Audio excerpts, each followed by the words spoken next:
Breaking, a royal commission has just revealed that Australia's Jewish community was living under a high threat warning in the weeks before a gunman opened fire outside a Sydney synagogue, killing 2 people in what authorities are now calling a terrorist attack.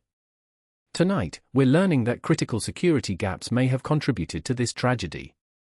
On December 6, 23-year-old Murat Tahir approached the Bondi Junction synagogue in Sydney's eastern suburbs and fired at least 5 shots at security guards protecting worshippers inside. 2 guards, 16-year-old Yosef Hasaka and 15-year-old Benjamin Hassan, were killed. The teenage gunman was later found dead from a self-inflicted wound. In the immediate aftermath, Australian authorities declared it an act of terrorism motivated by religious extremism. But now, a bombshell Royal Commission report reveals something deeply troubling. The Jewish Community Board had already assessed the threat level as high weeks before the attack. Intelligence agencies knew tensions were elevated. Security experts had warned that Jewish institutions were vulnerable targets. So why did this happen? Australia's Jewish community has been on edge since October 7, 2023, when Hamas attacked Israel, triggering the Gaza conflict. In the 18 months since, anti-Semitic incidents across Australia have surged by more than 400%. Synagogues, Jewish schools, and community centres have been vandalised. Threatening graffiti has appeared on buildings. Cars have been torched outside Jewish homes. The Royal Commission now confirms what many in the community have been saying. They were watching the threat escalate in real time, but the response from authorities didn't match the urgency. The Commission's report doesn't just catalogue what went wrong. It points to systemic failures in how police resources were allocated and how threat assessments translated into actual protection on the ground.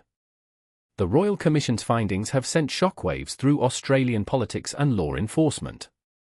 The report makes 2 urgent recommendations. First, immediate gun law reforms to close loopholes that allowed the teenage shooter to access firearms. Second, a massive increase in police presence around Jewish events, schools, and places of worship.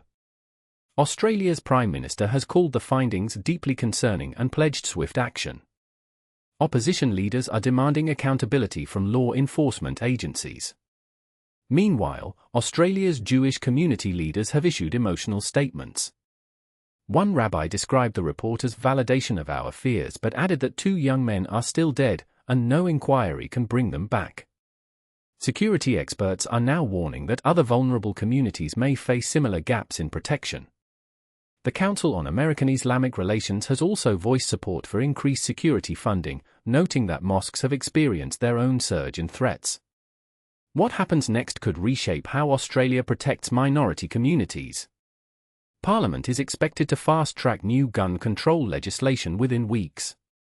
Police commissioners across the country are meeting to develop new protocols for high-threat environments. And the Jewish Community Board is working with federal authorities to implement immediate security upgrades at dozens of sites nationwide.